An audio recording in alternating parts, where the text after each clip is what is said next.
Bismillahirrahmanirrahim. Assalamualaikum warahmatullahi wabarakatuh. Pada video kali ini saya akan melanjutkan eh, mata kuliah Business Process Management terkait bahasan topik IT Roles di BPM, jadi peran IT di BPM. Ini menjadi kelanjutan dari bahasan kita kemarin, yaitu strategi organisasi dan desain proses. Kemarin kita juga sudah membahas bahwa di kondisi sekarang di era digital bisnis itu perlu adanya eh, dalam eh, operasionalisasi bisnis model berupa bisnis proses itu perlu adanya kita juga memasukkan ICT, jadi menerapkan ICT, Information Communication Technology, untuk membantu kita dalam proses kita, tentunya dalam bentuk apa ya, dalam bentuk information system, itu salah satunya ya. Dan tentunya orang-orangnya itu juga harus harus aware terhadap hal ini, aware terhadap proses, dan punya kemampuan untuk kemudian menjalankan IT itu. Karena mau nggak mau sekarang di era digital bisnis ini IT itu bahkan menjadi enabler. Jadi enabler itu seperti apa? Enabler itu ya ada bisnis-bisnis yang mungkin terjadi ketika adanya IT ya. Ini khususnya internet ya, komputer dan internet. Jadi contohnya ya, dulunya tidak ada cloud ya, menyimpan menyimpan file di cloud semacam di G Drive, dan apa-apa kita harus kemana-mana bawa flash disk atau apa. Sekarang sudah tidak lagi dibutuhkan. Dengan adanya itu kita bisa mengakses data kita dari device yang mana-mana, itu kan Google Drive itu kan. Jadi ataupun kita sekarang tidak terlalu terpaku pada nonton TV karena ada YouTube misalnya gitu. Nah, itu kan semua hal-hal bisnis-bisnis baru yang memungkinkan adanya marketplace, adanya belanja online, atau kita booking Airbnb, booking tempat itu tanpa harus di hotel. Nah, itu kan memungkinkan bisnis model baru yang sekarang muncul. Jadi IT ini penting. Nah, salah satu contoh penting lagi yang kisah sukses penggunaan IT itu adalah di Ford. Ford ini mobil Ford ya, penghasil mobil Ford ini terkenal dulu.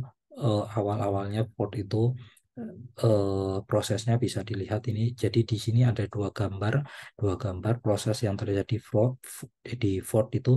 Yang kiri atas itu sebelum terjadi proses redesign. Jadi yang lama inisial ya. Jadi dulu itu di Ford ketika mau ada namanya proses purchasing, proses pembelian bahan material, itu tuh melakukan purchasing department itu ketika mau membeli akan mengirimkan purchasing order ke vendor. Jadi ke vendor sekaligus dia me- mengirimkan kopi dari purchasing ordernya itu ke account payable department. Nah, kemudian ketika vendor sudah mengirim eh, apa barangnya, sudah ini menerima PO dan setuju, dan kemudian mengirimkan barang ke gudang, ke gudangnya kita kan, dia mengirimkan barang sekaligus notis kan. Nah, notis ini nanti dipakai untuk warehouse untuk mengecek kesesuaian barangnya. Nah, notis ini akan dikirimkan ke akun payable. Nah, departemen akun payable ini yang bagian yang membayarkan tagihan-tagihan. Nah, kalau sudah barang terkirim, vendor kan bisa mengirim invoice tagihan kepada akun payable department juga. Nanti akun payable department ini akan melakukan pengecekan dari tiga dokumen tadi: purchasing order copy, terus kemudian shipment notice, dan invoice ini mencocokkan apakah semua barangnya itu sesuai. Jadi yang di order tadi sesuai dengan yang datang ke gudang dan sesuai yang ditagihkan. Nah, ketika sudah sesuai baru dia bisa membayarkan. Nah, pengecekan ini waktu itu membutuhkan orang sekitar 500 orang untuk mengecek 14 item ya. Itemnya barangnya apa saja, 14 itu dalam tiga dokumen itu aja butuh 500 orang. Begitu banyak yang dibutuhkan. Akhirnya si Ford ini melakukan proses redesign. Tentunya dia bisa melakukan proses redesign ini ketika kemudian ada teknologi database. Jadi sistem formasi ya. Jadi dia ketika melakukan PO, membuat PO itu sekaligus ngisi kan, ngisi di form di web, di halaman ini sistem formasi, itu kan sekaligus ngisi form untuk membuat PO ya, membuat PO yang nanti dicetak jadi PO, itu kan otomatis tersimpan ke database apa yang diinputkan. Jadi dia membuat itu purchasing order sekaligus menyimpan ke database. Nah, warehouse department ini kemudian bisa mengecek di database juga langsung ketika kemudian vendor ini yang menerima PO ini mengirimkan barang, dia langsung ngecek oh barang yang datang ini sesuai nggak dulu yang di PO kan, dipesan, ya kan? Kalau oke ya sudah dia mengupdate database itu. Nah, nanti ketika database sudah diupdate, sudah dibilang barangnya datang, itu si akun payable pun tinggal ngecek lagi database itu. Oh, benar nggak? Oh, datanya sudah benar, barangnya sudah benar kan? Akhirnya dia langsung bahkan tidak perlu nunggu tagihan karena sudah ada PO di awal kan. Kalau memang ini sesuai dengan PO dan sudah barangnya sudah sampai, otomatis dia bayar saja. Nah, seperti itu. Nah, dengan konsep yang seperti ini, itu ternyata terjadi banyak perubahan ya. Ada 3 perubahan. Pertama adalah bahkan orangnya itu berkurang. Dilihat dari sini laporkan bahwa tidak lagi butuh 500 orang, cuman cukup 120 orang lagi untuk di account payable department. Karena mungkin tidak perlu mencocok-cocokkan lagi, itu tinggal urusannya adalah membayar kan. Nah, 120 dari 500 itu bahkan tidak ada seperempatnya ya. Jadi sisanya itu tidak ada seperempatnya yang kemudian dibutuhkan. Sisanya itu 75% itu bahkan tidak dibutuhkan. Nah, ini kan saving cost yang sangat besar untuk satu tenaga kerja di account payable department. Nah, dengan adanya ini. Itu baru satu perubahan, yaitu perubahan struktural karena ada kebijakannya yang tidak dibutuhkan orang lagi, akhirnya ada ini ya, pengurangan pegawai untuk kebijakan. Tapi ada juga ya tentunya yang tadi yang jelas ada perubahan teknologi, yaitu adanya database tadi kan. Nah, itu tentunya perubahan teknologi sudah jelas itu. Tapi ada perubahan lain juga bahwa ini informational change. Apa ya? Tadi tidak dibutuhkan lagi invoice. Karena nggak ngapain, karena sudah ada PO kan, sudah tertera, barangnya sudah ada, nggak perlu nagih, otomatis ketika sampai ya kami bayar. Itu bahkan ada invoice yang informasi yang tidak diperlukan lagi. Nah, hal ini kan sebetulnya menjadikan apa ya? Menjadikan proses itu lebih efisien sekali. Bahkan biaya yang dikeluarkan, cost itu juga lebih efisien. Ini adanya redesign. Nah, redesign ini tidak mungkin terjadi kalau tidak ada teknologi database. Jadi IT itu yang sangat mendukung terjadinya proses redesign itu sendiri. Dari sini, ini menjadi satu milestone yang penting untuk pengembangan di BPM. Jadi ada 2 hal, yaitu konseptual dan teknologikal. Kalau kita lihat konseptual itu diistilahkan waktu itu namanya business process redesign atau business process reengineering (BPR). Jadi merubah proses bisnis secara masif itu namanya BPR. Nah, yang kedua adalah teknologikal, yaitu munculnya software yang bisa mensupport proses atau istilahnya itu terkenalnya adalah enterprise resource planning. Jadi atau yang lainnya juga adanya workflow management system ya, tapi ini nggak terlalu terkenal. Tapi yang lebih banyak terkenal adalah enterprise resource planning. 2 hal ini, jadi konseptual dan teknologikal. Ini yang mempengaruhi adanya perkembangan di BPM. Nah, tapi dalam seiring perkembangannya yang tadi konsep perubahan BPR yang besar tadi itu ternyata ditinggalkan. Kenapa? Walaupun Ford ini sukses kan kemudian banyak yang mencoba meniru, tapi ternyata tidak semua sukses. Ada yang gagal juga. Ya karena ikut-ikutan ya mungkin, tapi tidak memahami esensi sebenarnya. Jadi kenapa itu terjadi? Pertama adalah konsep misuse. Jadi tidak memahami konsep utama bahwa yang diubah dulu itu adalah pengen mengubah eh, prosesnya dengan bantuan teknologi. Jadi prosesnya berubah. Ini tidak sekedar pasang teknologi, tapi kalau prosesnya sama saja ya tidak ada penghematan kalau kayak gitu kan. Cuman menambah biaya untuk memasang teknologi baru, tapi prosesnya tidak menjadi lebih ramping, tidak menjadi lebih efisien, kan percuma. Ya, kalau kita lihat kemudian, oh kadang-kadang kalau tidak dikomunikasikan dengan baik, karyawan itu kalau kita mencarikan mana proses yang tidak berguna mau dihilangkan itu. Nah, kalau tidak dikomunikasikan dengan baik kan karyawan, wah kalau dihilangkan, kalau proses itu dihilangkan, proses saya dihilangkan, berarti saya nanti tidak diperlukan, saya dipecat, termasuk orang-orang yang dipecat. Jadi nggak ada yang mau mengaku bahwa prosesnya itu tidak optimal. Jadi semua ngaku prosesnya penting. Ya. Jadi tidak lagi ada dibutuhkan perampingan kan kayak gitu karena pada takut kepecat. Ya percuma tidak menjadi ramping tapi menambah teknologi baru, sama aja kan, kosnya makin besar, bukan kosnya menurun, makin besar. Nih konsepnya misuse atau ya ini tadi karena tadi mungkin bisa jadi karena over radikalisme atau wah ini terlalu semuanya harus dipotong tapi tidak memperhatikan mana yang sebetulnya kritikal atau mana yang memang dibutuhkan atau memang tidak dibutuhkan kan.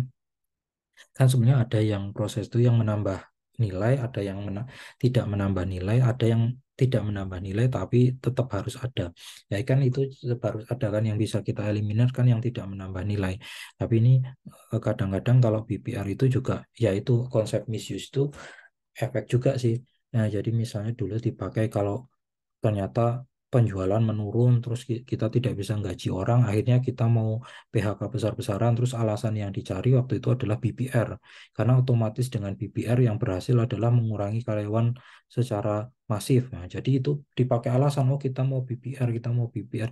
Akhirnya pada ilfil karyawan-karyawan dengar BPR itu udah, waduh ini aku kena pecat ini. Jadi pada nggak antusias dengan BPR itu, walaupun itu sebenarnya satu langkah yang bagus.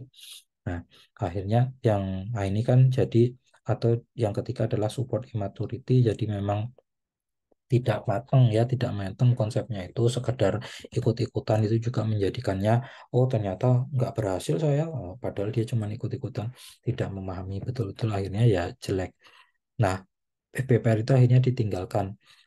Tapi ternyata esensi dari proses itu tetap aja nggak bisa dinafikan itu penting karena kita juga kemarin sudah ngomong kan proses itu menjadi bagian yang penting dalam satu sistem. Dalam itu ada proses transformasi input menjadi output, proses penambahan nilai, mau nggak mau itu harus harus ada proses itu, dan ini terus menerus harus kita efektifkan kan kalau kita mau bersaing menjadikan competitive advantage untuk bersaing dengan yang lain. Jadi mau nggak mau itu sebetulnya konsepnya itu tetap ada penting, cuman eh, dan ini juga dibuktikan dengan empirical study ya. Jadi studi empiris itu bahwa organisasi-organisasi yang fokus pada proses itu biasanya lebih baik. Yang selalu meningkatkan prosesnya itu ternyata lebih baik dibanding yang tidak. Itu ada bukti-bukti seperti itu. Nah, juga adanya munculnya berbagai sistem IT yang baru yaitu enterprise system yang ternyata membantu sekali. Nah ini mau nggak mau ini memunculkan lagi. Tapi sekarang namanya ganti BPM, bukan BPR lagi. Karena orang udah ilfil sama BPR, udah dapat nama jelek di industri kan. Tapi namanya BPM. Karena ternyata perubahannya itu tidak harus radikal. Tidak harus radikal, tidak harus layout besar-besaran. Tapi kan tetap saja bisa jadi kita incremental. Artinya sedikit-sedikit continuous improvement itu memungkinkan. Nah, di sini akhirnya muncul BPM itu juga muncul kembali. Nah, BPM. Nah, apa sih teknologi? Tadi kan kita bilang di satu sisi kan yang penting adalah munculnya software baru ya, ERP. Nah, ini kita bisa belajar salah satu contoh ERP vendor terbesarnya adalah SAP. SAP ini juga vendor yang mengeluarkan ERP, Enterprise Resource Planning, di mana di ERP itu ada modul-modul yang bisa diintegrasikan. Modul-modul ini mendukung fungsi-fungsi manajemen yang ada, ya finance, controlling, sales distribution, material management dan seterusnya. Di mana modul ini, fungsi-fungsi ini kan diintegrasikan. Integrasi itu bisa terjadi dari yang di tengah itu integrasi informasi, integrasi orang, dan juga integrasi proses. Ya kan? Jadi mau nggak mau prosesnya harus kita pahami kalau mau menerapkan ERP. Karena ERP yang terdiri dari modul-modul yang berbeda itu harus berintegrasi dengan baik supaya lancar komunikasi informasinya itu. Mau nggak mau seperti itu. Jadi perlu kita kalau kita mau menerapkan satu software ERP untuk mendukung proses kita ya mau nggak mau kita harus memahami proses proses yang terjadi supaya kita bisa mengintegrasikan situ. Nah, kenapa kalau kita tidak? Nah, bagaimana cara integrasi ini ya?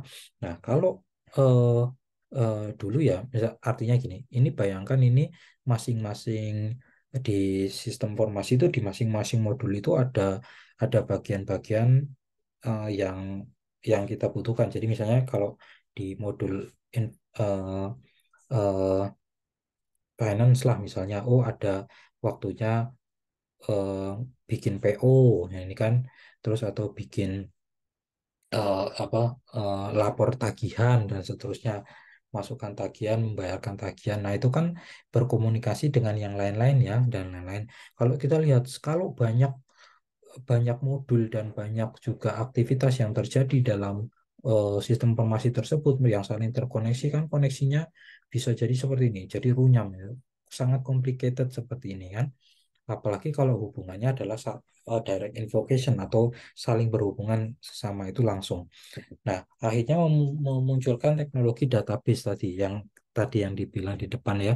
Ford itu menggunakan database. Database ini kan membantu ya integrasinya dengan share database, yaitu DBMS, Database Management System. Makanya kita di S1 juga belajar Database Management System karena ini menjadi hal yang penting untuk kemudian mengkoneksikan informasi itu. Nah, ini adanya database management system ini eh, menjadi perkembangan yang penting dalam dalam IT untuk mensupport proses ya.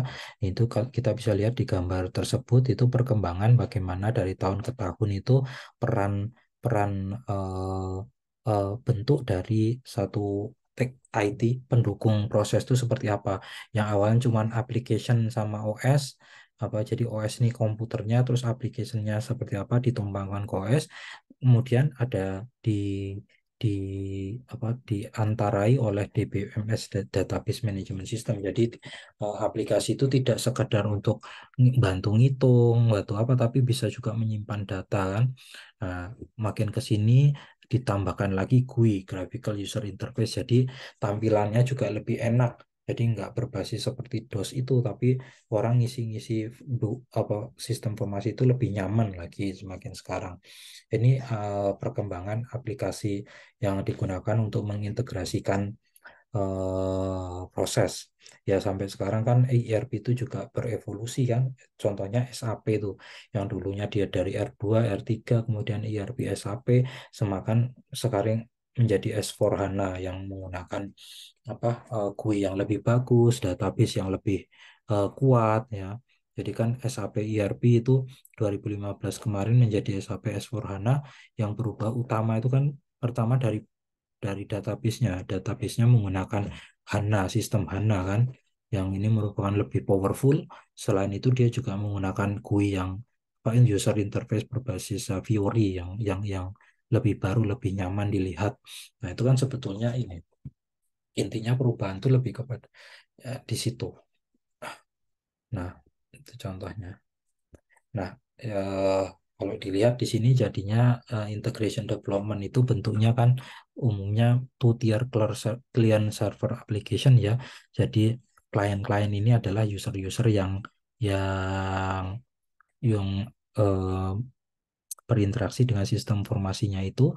Jadi kalau membuka sistem informasi ya itu kita klien, kita membuka. Nah, ini nanti terhubung dengan server di mana database itu ada di server biasanya. Di server ini mengelolanya, tapi user-user semua di kliennya itu.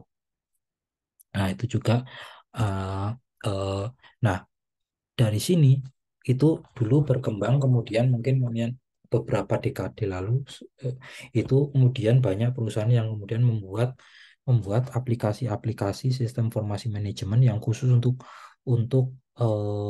fungsi-fungsi tertentu.